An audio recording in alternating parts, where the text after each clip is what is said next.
Hey there, listeners and viewers. We are here with another episode of the Power of Nine podcast. I am your host, Aaron Eggert. Today's guest is a double threat, a founder of a commercial real estate appraisal company, along with using his experiences as an entrepreneurial coach working with business owners to maximize the meaning, margin, and miracles in their life.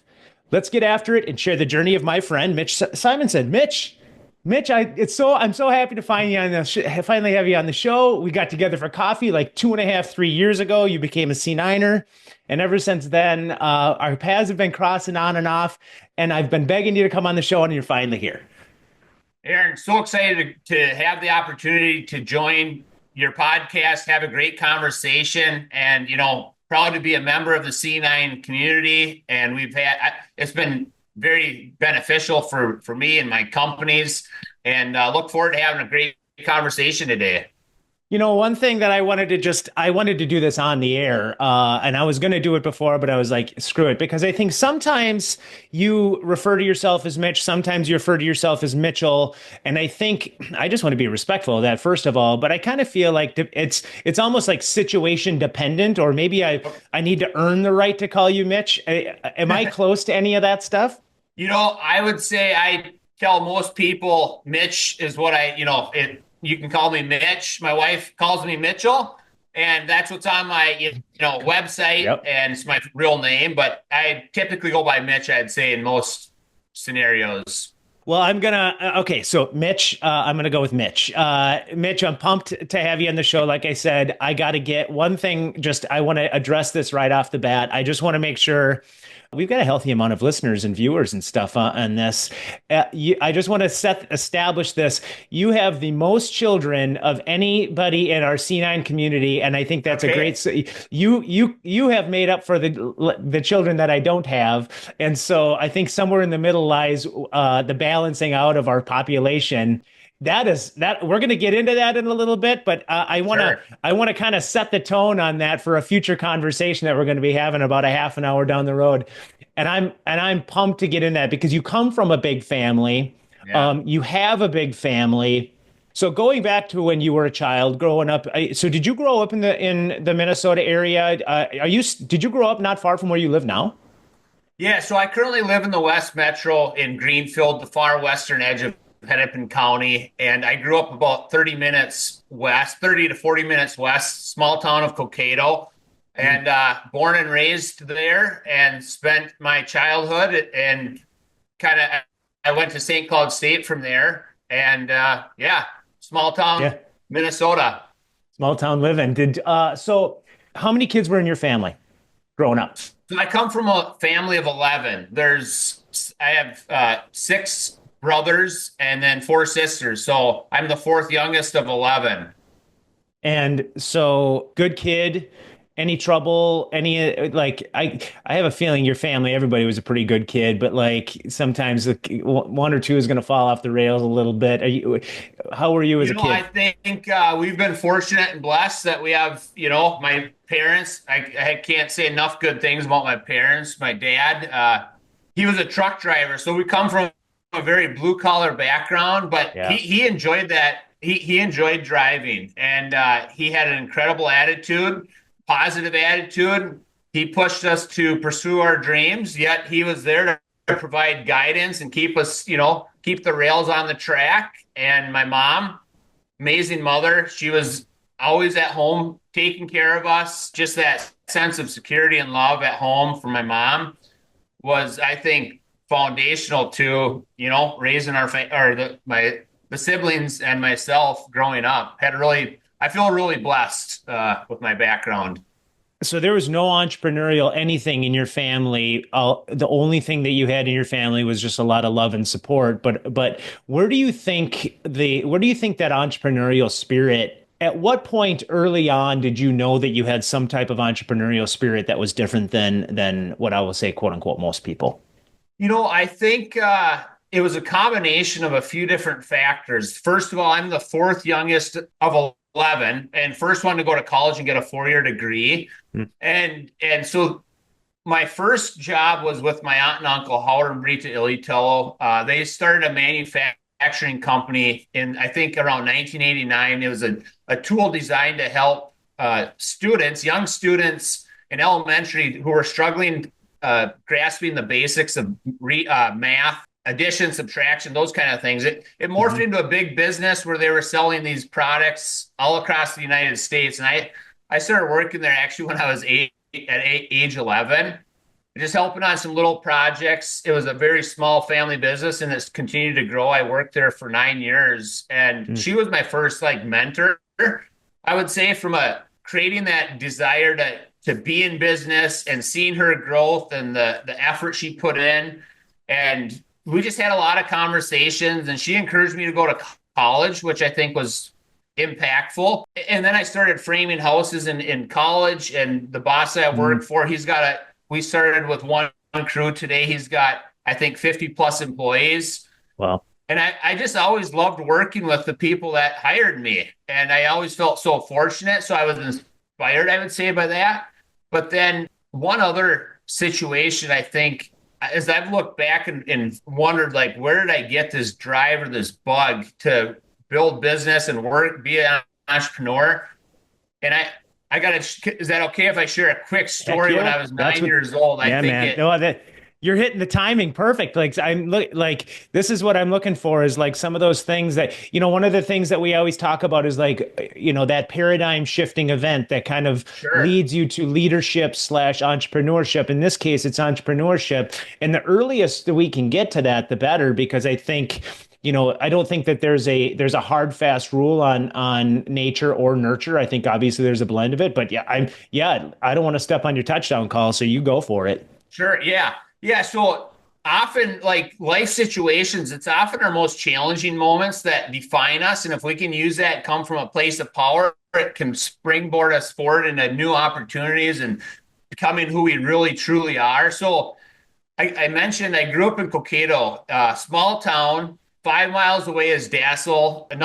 It's a competing town, right? But what's interesting is there's an elementary in Cokato and Dassel, and then in fifth grade you merge into the Dassel Cokato middle school and high school. So in third grade, I still remember I was 9 years old, ready to, it was in August, ready to get started in the third grade in Cokato. I got a letter in the mail that I've been one of about 10 to 12 kids chosen to attend Dassel Elementary. And that was way outside my comfort zone. I was very resistant to it. And I was not pleased at 9 years old. And so every morning we'd get on the school bus. All of the kids would get dropped off in Cokato, all of my buddies. And then I, along with about 10 others, would get bussed over to Dassel. Mm. So in that experience, though, every day, I still vividly remember this. As we were leaving Cokato Elementary, driving down Main Street in Cokato, this guy must have just been so disciplined with his time. He was so consistent. I would see this guy routinely climbing out of his white, shiny Cadillac. And I can still see him today. He wore a blue suit. He had white hair, carried this black briefcase. And I remember sitting on that bus at 9 years old, day after day, just watching him and thinking, I obviously at 9 years old, I couldn't put my finger on it, but I knew this guy had something I wanted. And I got to tell you, fast forward almost 20 years now, I was 29 years old. I'd take my wife out to visit my parents on a Friday afternoon. We went to the local restaurant. I'm coming out of the restaurant and I see this same gentleman. He's an accountant, a CPA accountant in Cokato. And it was like a flashback to that 9 year old moment. I went over there, I introduced myself, I shared him that story, and it was like my favorite business suit is a blue suit. I carry a black briefcase. I think honestly that was a seed that planted. How that happened, who knows? That was nature, right?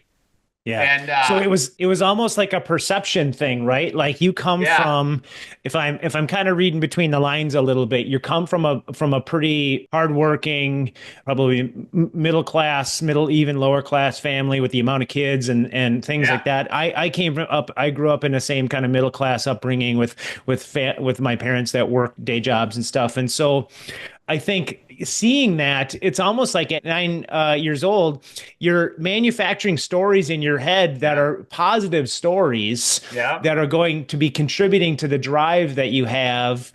And then you finally get to meet the guy. And I think at the end of the day, like sometimes, so now you know he's a CPA, you know he's an accountant. And sometimes you meet people like that, whether they be famous or someone that you aspire to be or something like that. And you're just, I think so many people are disappointed. In this Yeah. case, it was a positive thing. Yeah, I think it was again, he had no clue, right?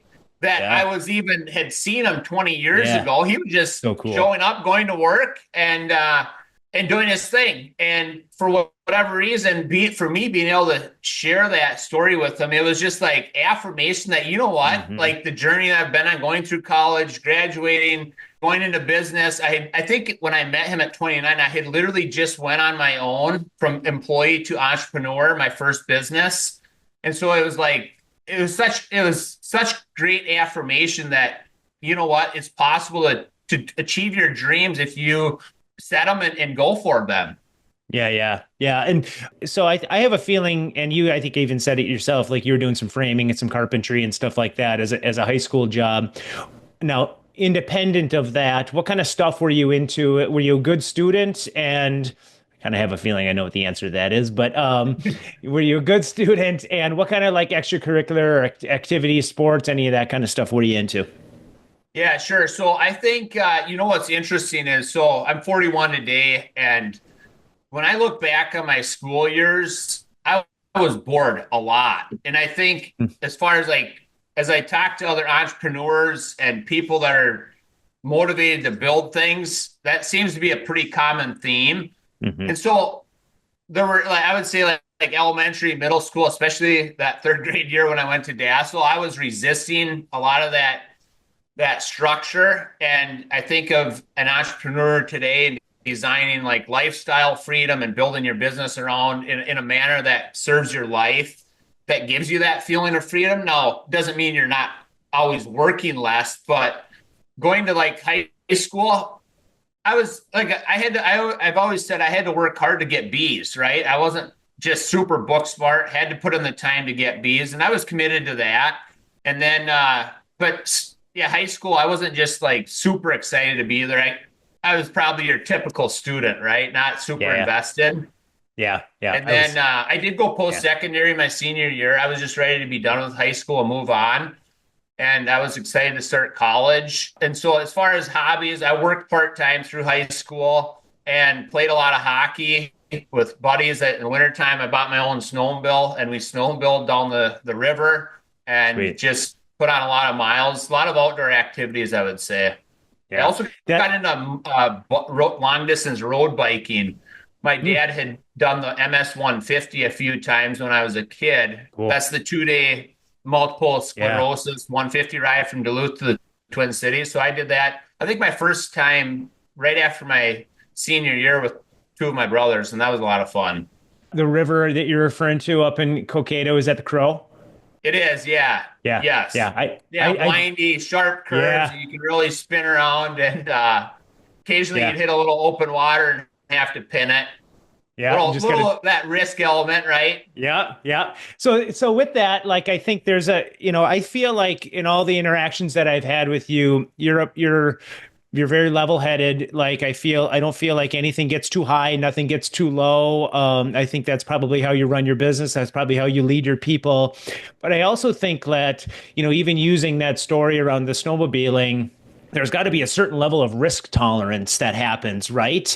Yeah. And do you feel like, so you obviously needed to get your outlets somehow in that, and snowmobiling down the river, taking, turns at probably 30 miles an hour and dropping the hammer when you're going over some open water. There's a Yeah. risk element to that. When did you like, as again, going back as early as we possibly can, like when did you feel like you had just a different, you were just wired different when it came to risk tolerance? Like your risk tolerance was just higher getting a business started in your late 20s. I think again, growing up, I felt like probably like many teenagers, right? Came from a small community. That's the world I knew. I didn't Hmm. travel a lot. And there were two moments that I look back in terms of like expanding my view and having the realization that there's more that I can achieve. The first was when I was 19 years old. My aunt Brita sent me to see Zig Ziglar at Target Center. It was called the Get Motivated seminar. Mm-hmm. And I still remember I was, I think, 19, and Zig Ziglar, 8 o'clock in the morning. He was 76 years old at the time, 20,000 people in that room. He had them standing on their feet, filled with like motivation, but just that radiant enthusiasm and joy. And I had never experienced that. And I still remember, I'll probably butcher the quote, but he said something to the effect that I'm not going to shut up, let up, give up. In fact, I'm just getting fired up. I love it. Something he's going to just keep pushing. And he had transformed his life starting, I think, at 40 years old. Yeah. And he was 76 and still just going. That was a pivotal moment for me. It just gave me like this expanded vision of like, you know what? If he's at 76, what can I do? And then another moment was in college. I'm sure you've heard of Dale Carnegie and the Dale Carnegie trainings. Oh, yeah. Yeah. So in college, my good friend Craig had the opportunity. They were training a handful of new Dale Carnegie instructors in the Twin Cities. We were both in college. And I think it was my junior year. We had the opportunity to take a 4-day condensed Dale Carnegie course in the Twin Cities, 4 hours a day, Thursday through Sunday. And I'm telling you, I walked out of that class on Sunday afternoon a completely different person. We had I think there were maybe 10 to 15 students, and then those 4 to 5 instructors. They were training to become certified, Dale Carnegie instructors, but we had to get on our feet and in front of the class, giving our little speeches and different presentations, probably a dozen times. And they gave nothing but positive feedback. And it just unleashed like this inner confidence to, again, just continue to lean forward and start expanding what's possible. And I think that leads into the risk factor and that risk, taking those risks. To me, it's like it's calculated, right? If you're pursuing this bigger dream, and you bring the energy with it, boy, it's that creates that excitement, and you can sustain that for such a long time. Then, I put you and I kind of in that same category of like kind of unconventional learners. Like I didn't do that great, and I hit a lot of singles and doubles, so I was doing B work in high school, and dropped out of college. I didn't even make it through 4 years.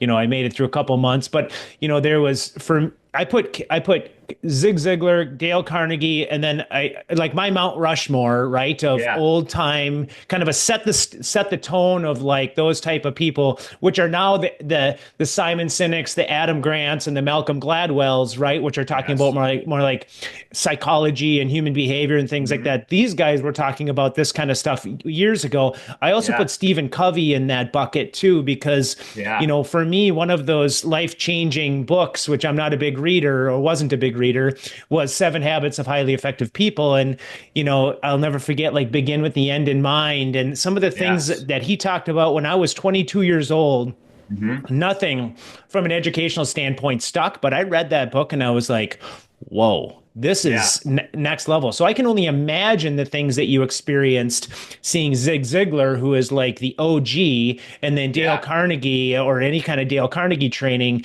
That is the stuff right there. Yes.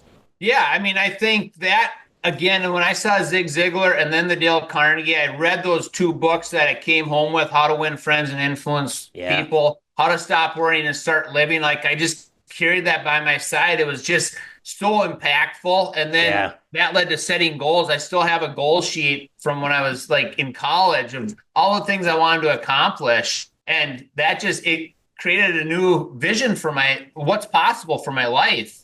Yeah. And that's, to me, that's, again, at 41, I have more fire today than I ever have, because it's like my dreams keep getting bigger, and that's like the fun part of life. Yeah. Yeah. Oh man. Okay. So we're going to take a quick break. I just was looking at the clock. I'm like, man, we got to get a break in. So we're going to Okay. take a quick break. We're going to listen to a few of our community supporters. We're going to come right back with Mitch, and I'm going to dive into your career here, and then I want to be able to share some of the businesses that you got your hands in. So let's take a quick break, and we'll be right back. Are you a business owner trying to get your sales to the next level? Have you tried things like sales training or swapping out your sales leader or even salespeople and that didn't work? If I described you, we would love to talk to you at Pivotal Advisors. Many times that sales growth gets halted because you don't have a good sales foundation in place. Your salespeople might not be chasing the right clients. Maybe we're not differentiating enough and really holding our value. There might not be repeatable sales process in place. Everybody's doing it their own way. Or possibly lacking accountability. I could go on and on. There's several different components to that. Without these proper elements in place, growth is really difficult. To learn more about how we can help you, please go to www.pivotadvisors.com and we would love to talk. When you think of a typical CPA firm, you probably think of tax planning. Well, that just scratches the surface of what Boulay offers their clients. By providing smart, in-depth thinking from experts in accounting, audit, tax, and business consulting, they know what it takes to achieve financial success. Whether it's protecting your business, building your wealth, or securing your future, you can count on Boulay to go beyond addressing just financial matters and providing you with tailor-made, workable solutions. Learn about all they have to offer at bouleygroup.com. Boulay, helping you get there.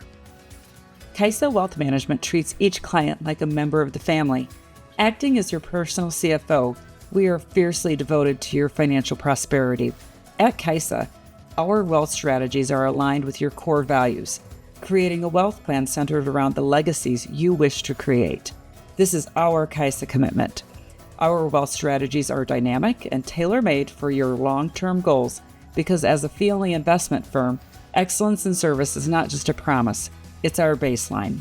Whether it's selling a business, planning succession, creating a legacy, navigating life's changes like death and divorce, supporting executives on the move, planning for your retirement, or just preserving your family wealth, we are here for you. Find out how we can help to simplify your wealth at kaisawealth.com. Regardless if you're a startup just figuring things out or a medium-sized organization with a full team, having a legal partner by your side is crucial. Seiler Law is fiercely loyal to their clients and are passionate about removing headaches and roadblocks that can pop up during the growth of your business. Whether you need general outside counsel, are planning a business transaction, or even need someone to guide you through the estate planning process, the team at Seiler Law are the advocates for you. Visit seilerlaw.com to learn more. Seiler Law, where experience meets pragmatism. United Healthcare is dedicated to helping people live healthier lives and making the health system work better for everyone by simplifying the healthcare experience, meeting consumer health and wellness needs, and sustaining trusted relationships with care providers.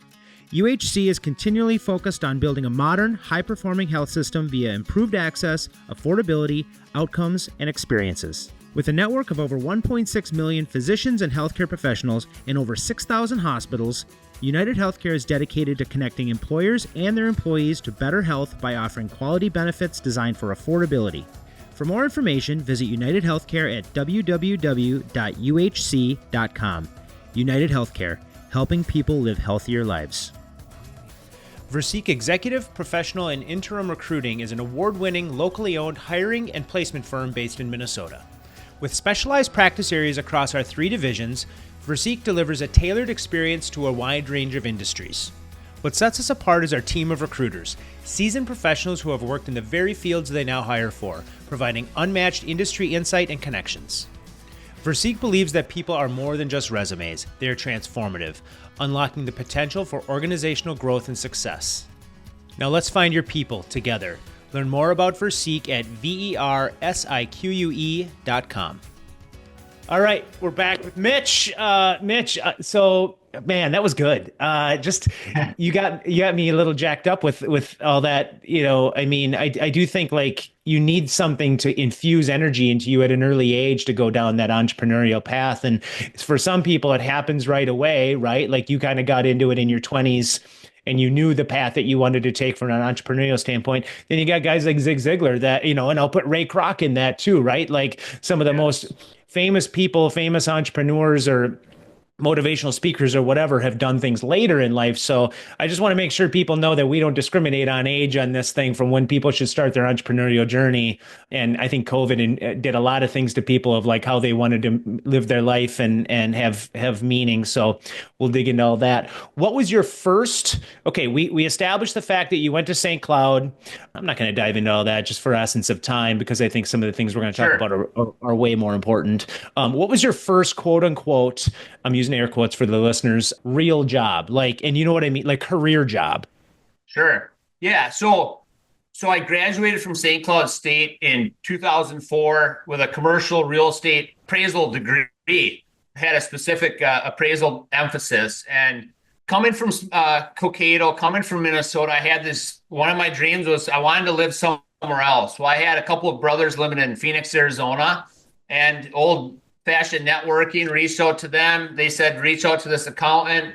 Next thing you know, I've got a job in Phoenix, Arizona, working for one of the best appraisal firms in the state. Oh. And so I moved down there in February of 2005, first professional job, and spent 1 year in Phoenix working with one of the top appraisers in the country. He had 50 years of experience. And I have always said that spending that 1 year with him, Walt Winius is his name, it accelerated my career by many years, because he was at a point in his career where he had seen so much and he was willing to teach and train. And I think that probably even inspired me in some way, like just soaking up that knowledge.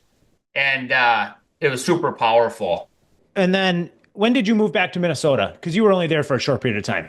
Yeah, so I was there for 1 calendar year, and moved down there in February. And that summer, July, August, September in Arizona, it was hot. The real estate market was hot that year. That was right before the Great Recession. Home prices went up 50%, but the physical heat, like that, took a toll on me. I met my wife through one of my good friends, Deanna, and we were introduced down there. She's also from Minnesota, so we met and we ended up getting married in the spring of 2006. So we moved back to the Twin Cities shortly before we got married.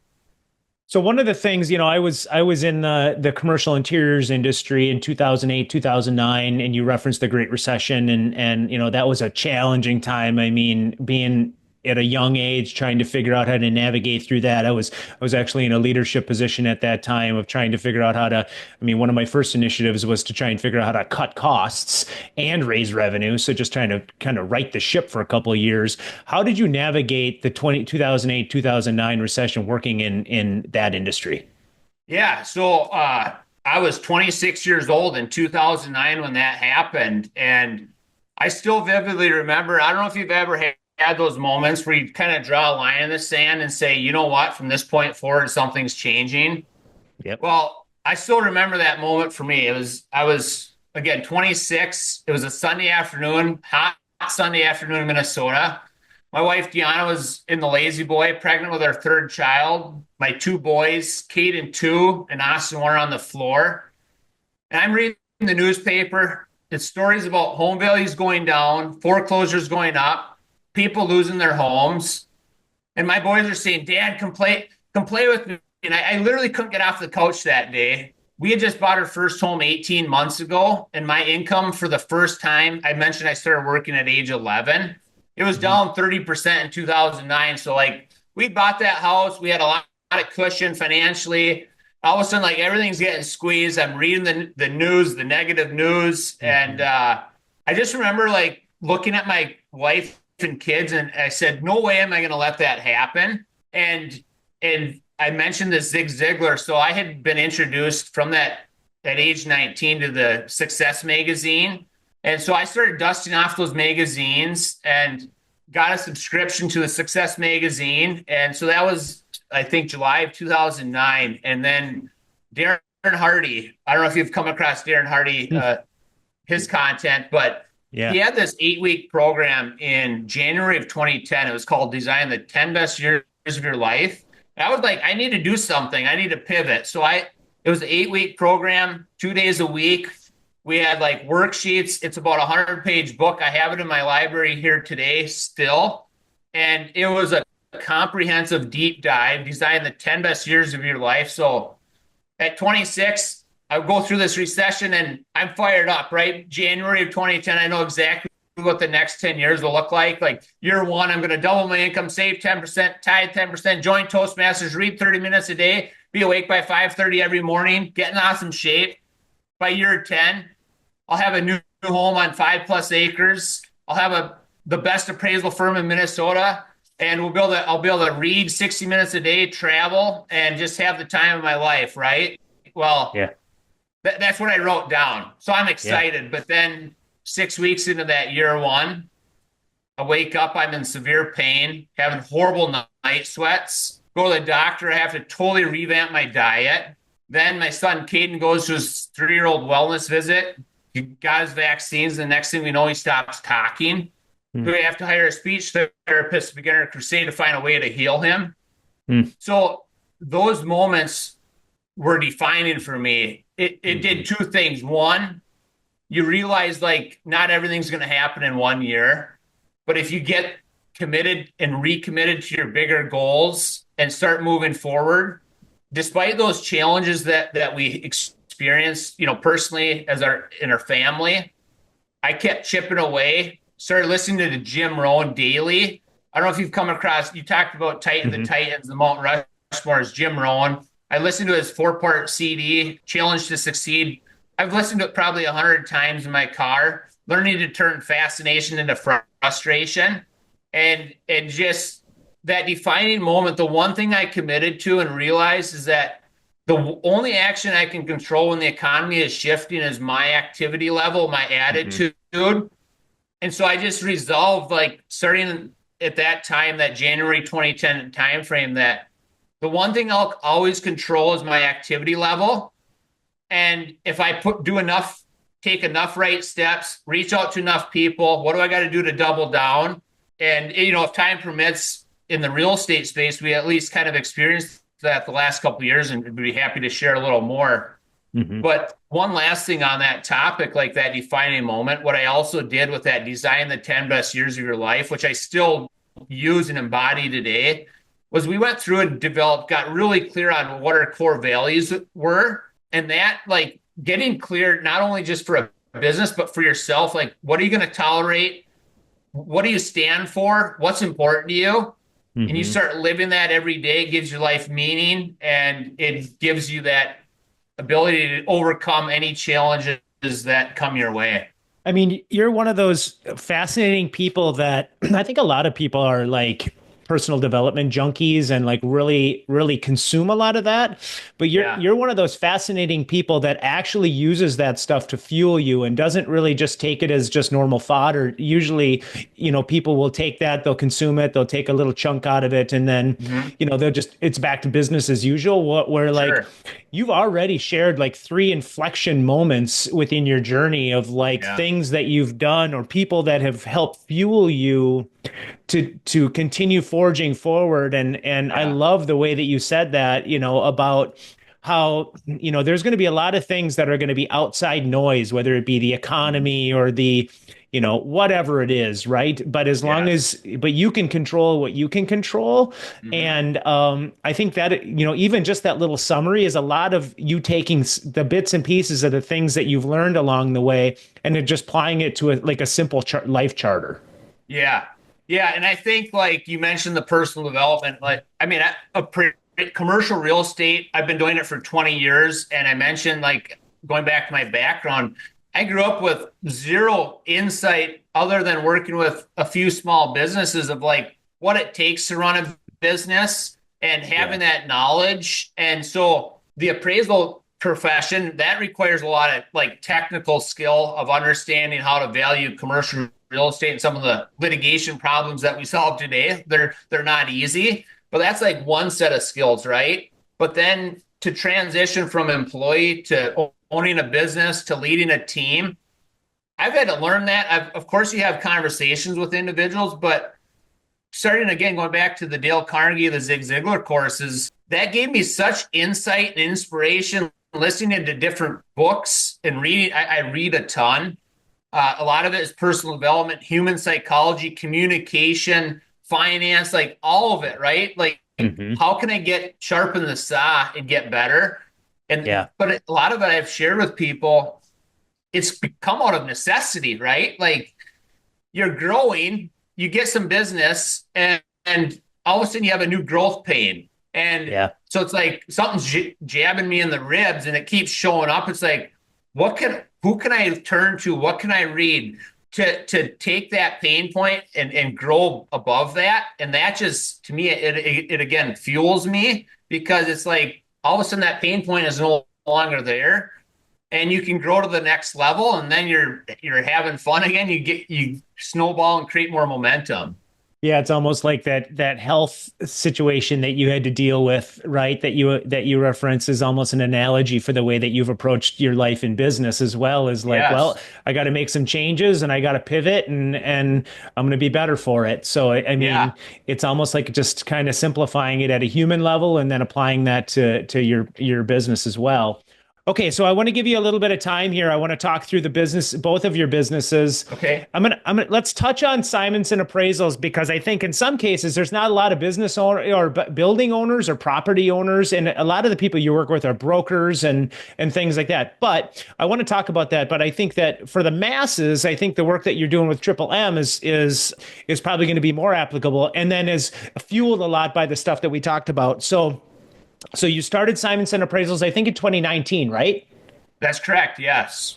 And then, so when you started that, it was just you. You were a one man band, right? Playing the trumpet, hitting the drum, doing everything all by yourself. What has it grown to now? And just give me kind of the overview on what Simonson Appraisals does.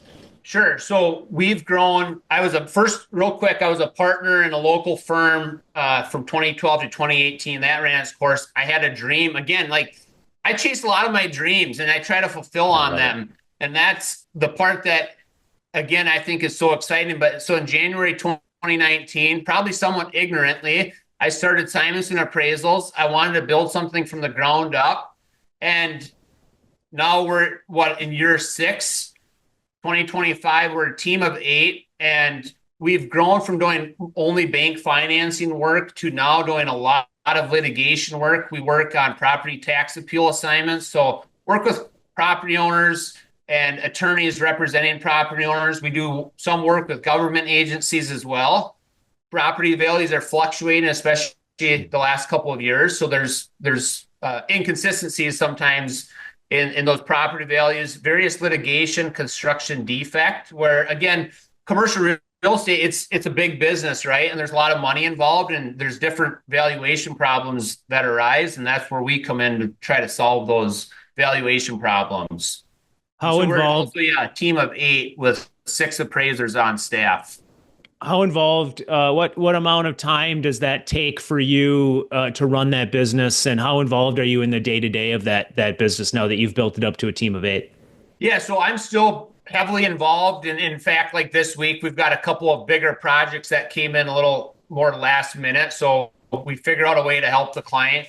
I would say it's probably, in that 30 to 40 hour a week range. Some weeks it's less. Just in the last year, 12 to 18 months, that's when we really saw a pivot to some of these bigger projects. And that's allowed me to spend more time training the team, and they're taking the horns and really running with it. And they've grown a ton, and that's been super rewarding. But now Yeah. it's created more space again for some of this coaching, the piece that really lights me up on the inside. Even watching your body, Mitch, even watching your body language when you talk about the coaching and the Yeah. work that you do. I reference Triple M because that's what you've named it. Sure. And I think I alluded to it at the beginning of what those 3 M's are, but and we'll talk about that. But like even watching your body language, I can tell like I think that I'm not going to say you've lost. There's no passion lost for the appraisal business. You're obviously still 100% in, working 40 hours a week. But like I can tell, like you're the type of person that has to have your hands in a lot of different things. And this is Yes. there's almost like the function and then the purpose side of things. And even though you're providing a lot of purpose through the appraisal side, but I think the things that are going to fuel you from like the head, heart, and gut is going to be coming from Triple M. So I think I don't want to step on again, I don't want to step on a touchdown call here, but like I think all of these things that you've done through the information you've consumed and all of that stuff that you've had in your life experience, everything that has been then now applied to Triple M. What are you doing in that, and how can people benefit from that? I would say it started probably going back to it's 2025 today, but around the time of starting my own appraisal business, and I've put in a lot of work over the years, right? Like there's no shortcuts to anywhere. And I think, through COVID and even probably before then, it was just work, and learning how to grow, and probably hitting a phase of burnout myself. And going back to when I first went on my own in 2012, I've shared I've studied personal development, but I've invested in personal one-on-one coaches to help me with my psychology, to stay on track, kind of have an accountability outside of me to help provide greater clarity. And through that journey, like you gain all these different skill sets, right?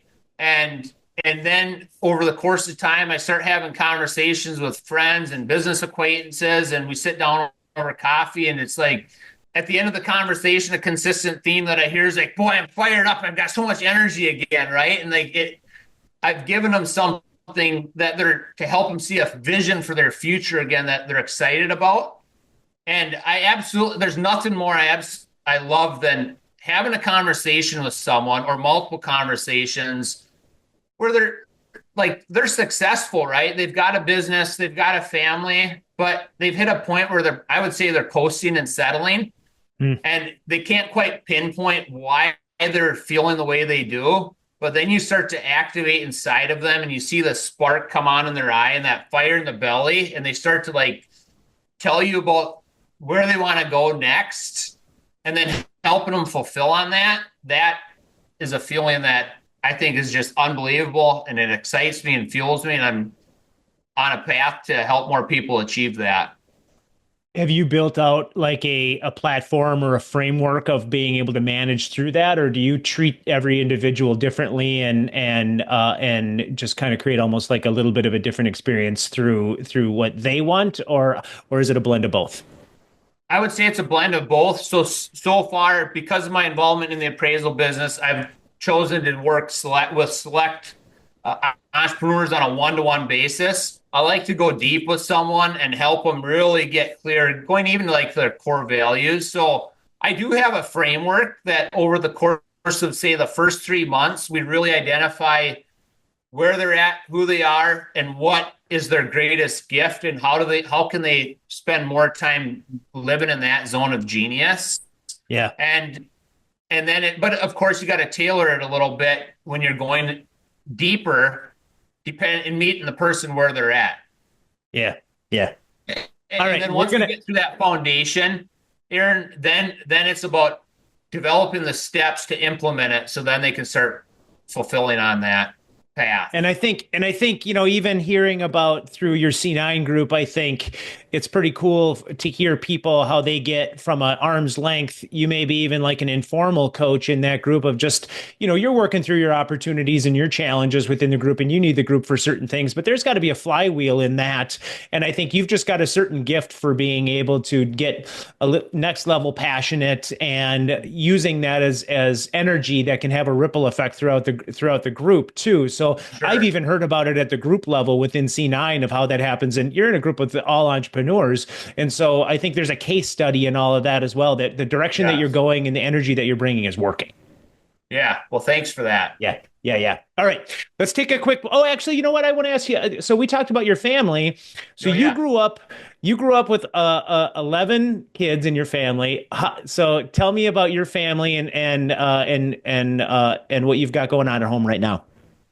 Yeah, so we have a full house. My wife and I, we have 11 kids, ironically, as well.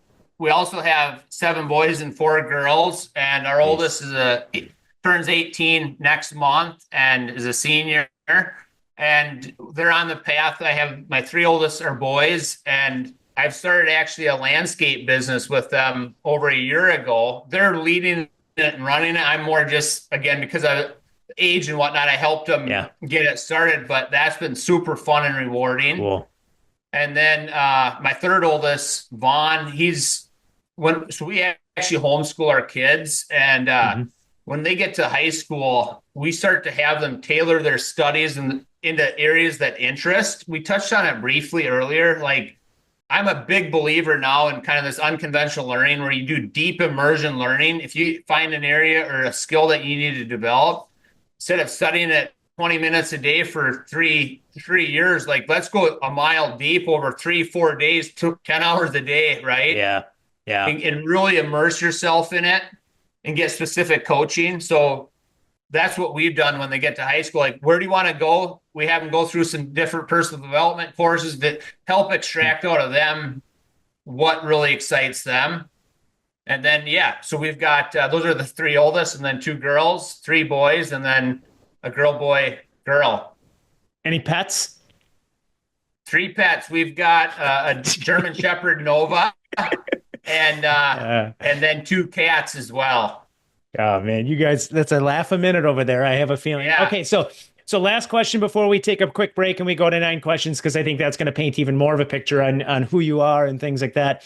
Okay. Of all of your siblings, how many let's just use the term grandkids are there in the entire family? I think you got to know this number. I don't know the exact number right offhand. There's somewhere I have it's in the 80s, the number of nieces and nephews that we have. Yeah. That's all right. We're all over the U.S., Montana, Colorado, Arizona, North Dakota, Minnesota. Yeah, I love it. Well, all right, but I'll let's get into the 9 questions. I got some other stuff for you here. Let's take a quick break, listen to a few of our community supporters. We're going to come back with Mitch and wrap this thing up with 9 questions. Leading a growing organization means knowing when to bring in strategic expertise. At All-in-One Accounting, we understand that your financial needs evolve as you scale. We're more than just accountants. We're trusted partners who align our expertise with your vision, driving sustainable growth through expert financial leadership. From day-to-day bookkeeping to high-level strategy, we help you grow profitability, protect your assets, and amplify your impact. Consider us your partner for both immediate financial clarity and long-term strategic success. Connect with us at allinoneaccounting.com. The topic of talent is hot in organizations of any size, and I would argue none more than small to mid-sized businesses. That's why it's crucial to have a partner to help you navigate all the HR idiosyncrasies so you can focus on working on your business and not in it. Insperity is a full-service HR partner with a high-touch, high-tech platform helping owners work through challenges like employee retention, company culture, and benefits, just to name a few. Do yourself a favor and explore all they have to offer at insperity.com. Insperity, HR that makes a difference. Tradition Capital Bank is a local bank that has the products and capabilities to service middle-market companies, nonprofits, and their owners, employees, and families by offering a high-touch approach paired with customizable solutions. Think of them as your nimble ally serving with generosity, care, and precision. Tradition starts with the assumption that there's always more to learn, try, and discover, aiming to find the best yes for whomever they have the privilege of working beside. From a foundation of trust, Tradition takes disciplined, smart risks to help people grow beyond what they even thought possible. Tradition Capital Bank is the second largest privately owned bank headquartered in the Twin Cities, and with locations in Edina, Wayzata, and North Oaks, Minnesota, alongside their office in Scottsdale, Arizona, Tradition Capital Bank is committed to big bank offerings with a small bank ethos. Let their team be the friend you need in your next financial move. Are you looking for an insurance partner who is as invested in your success as you are? Christensen Group is Minnesota's largest employee-owned independent insurance agency. Since 1952, we've been connecting businesses and individuals with tailored expertise and solutions to manage risk and protect what matters most. Ready to get ahead of your risk? Call Christensen Group today at 952-653-1000. Christensen Group Insurance, because better tomorrows start with thoughtful todays. Barton, Walter & Cryer CPAs and Business Advisors is a full-service CPA firm providing premier accounting, tax, and consulting services to a wide variety of middle market and small businesses, primarily throughout the Twin Cities Metro and Upper Midwest. Drawing from diverse and varied experience with large Big Four organizations and boutique accounting firms, our team of CPAs and tax professionals delivers innovative, value-added solutions for our clients throughout personalized attention, diligence, and breadth of knowledge. From day one, we've built long-lasting relationships with our clients based on mutual trust and dedication to growth and long-term financial success. Our approach is client-centered. We make your goals our goals and deliver unparalleled service and support that exceeds expectations every time. Find out more at bwkaccounting.com. Are you a local business owner looking to take your enterprise to the next level? Look no further than Security Bank and Trust Company, your partner in growth. Our dedicated team of smart, experienced bankers understand the unique challenges and opportunities facing businesses like yours. With personalized financial solutions and expert advice, we're here to help you succeed every step of the way. From tailored business loans to cutting-edge digital banking services, Security Bank and Trust is committed to your success. Experience the difference a local bank can make. Visit us today at any of our convenient locations or online at security-banks.com. Security Bank and Trust, growing together. In addition to our amazing, prospering, and thriving level supporters, we want to shine a spotlight on our equally awesome evolving level supporters. Alliant, Bauer Design Build, Beyond Design, Cox Insurance, EOS, specifically Justin Cox, Tom Holleran, and Mike Jones, Madera Partners, Modern Foundation, and Sales Homie. All of the Coalition 9 community supporters can be found on our website at coalition9.com/community-supporters, or you can find the tab at the top. All right, we're back with Mitch. 9 questions, Mitch. We'll at the end here, I'm going to let you share how people can get a hold of you, because I think your journey's been fascinating, and I have a feeling people are going to want to talk to you about what you're doing with your coaching business as well. So before we get to that, can you share with me, do you have any idea what I'm about to ask you? Not really, no. All right, good. All right. Well, you're a listener to the podcast, so some of these you might be a little bit prepared for, but I'm hoping to throw a couple curveballs at you. So question 1, what was your first car? Grew up in 11 kids in the family. I can't imagine there was 11 cars floating around at any given time. What was your first one? My first car was a Cutlass Supreme, a 4-door red Cutlass Supreme. I bought it with my own money, and Cutlass Supreme. Drove that till I was 19 and sold it to my sister. Nice. Do you remember how much you paid for it? I think it was 12. I want to say $1,200. Yeah.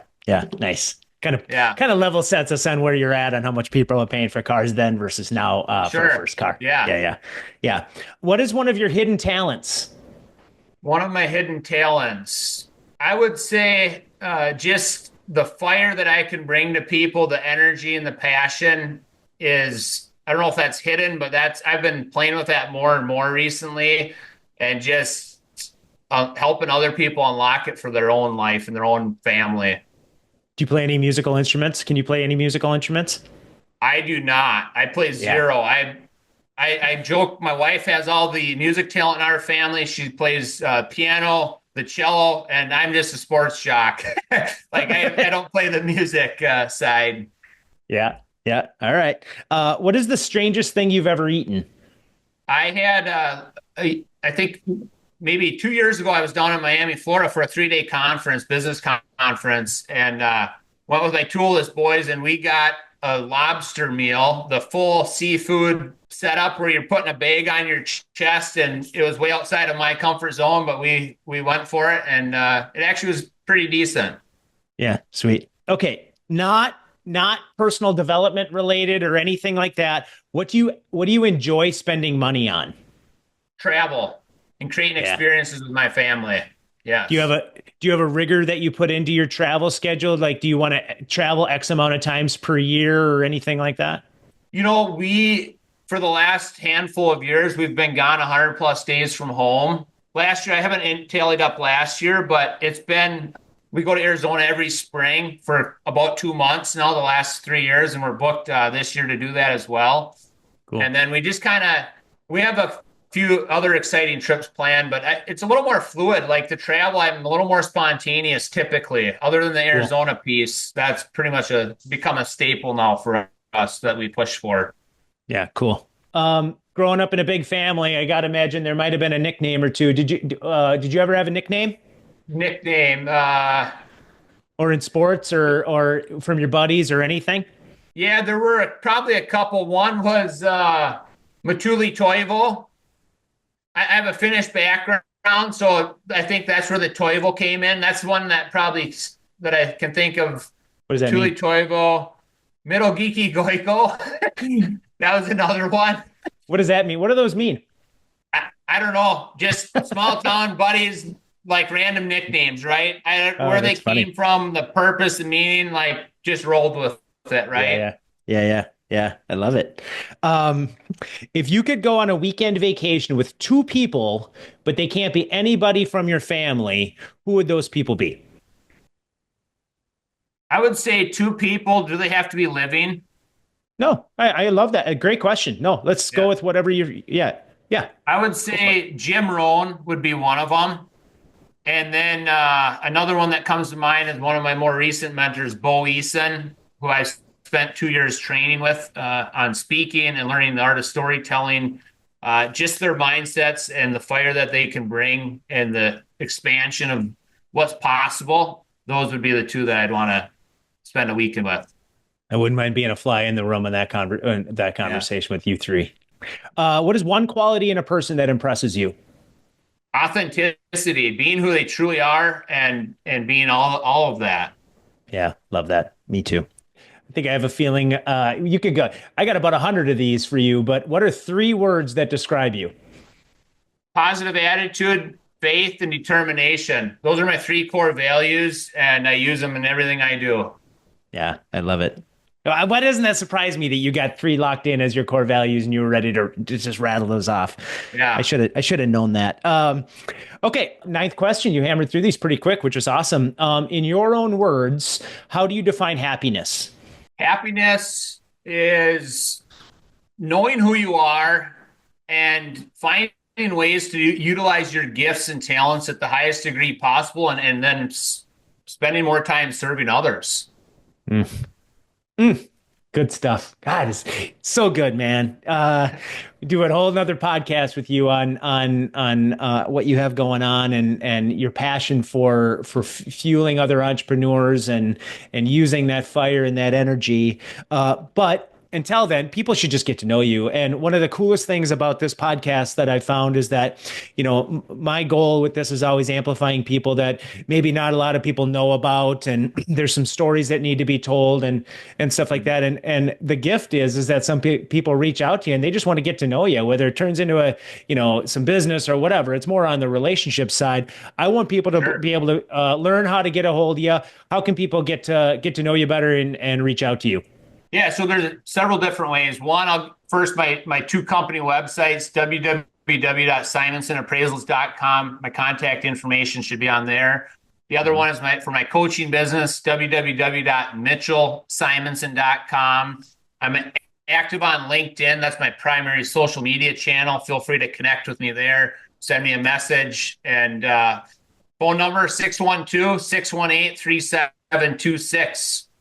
You're one of the few that throws their phone number out there and it goes right back to your authenticity is you are who you are and I love that you threw that out there. So we typically have only local listeners that listen to this podcast, and I mean some regionally and stuff. So hopefully you don't get any weirdo calls. No, weirdos don't call Mitch. Right, that's right. Weirdos, leave them alone. No weirdos. Hey man, I got to tell you, just the essence of who you are and the essence of your entrepreneurial spirit, the character that you bring. I think even you and I are aligned on so many thought processes around unconventional learning and using common sense to apply to opportunity. And then obviously the fire in the belly. I think we both have a lot of that. Maybe you show up a little bit differently than I do and are a little bit more outspoken on that. But man, I got to tell you, this C9 community, the way that we've built this is tailored for people like you. And it's just a gift to have you be a part of it. It's a gift to have you in a group like Scott's group. And man, I can't thank you enough for being on this podcast and just being a part of the C9 community, man. You're welcome, Aaron. And again, my thoughts and feelings are reciprocal, and I've gained a lot of value. Been able to attend a handful of events, and it's been a tremendous experience so far. Well, I appreciate you, brother. So, on behalf of Mitch, this has been the Power of Nine podcast. I am your host, Aaron Eggert, and I want to thank you for the privilege of your time.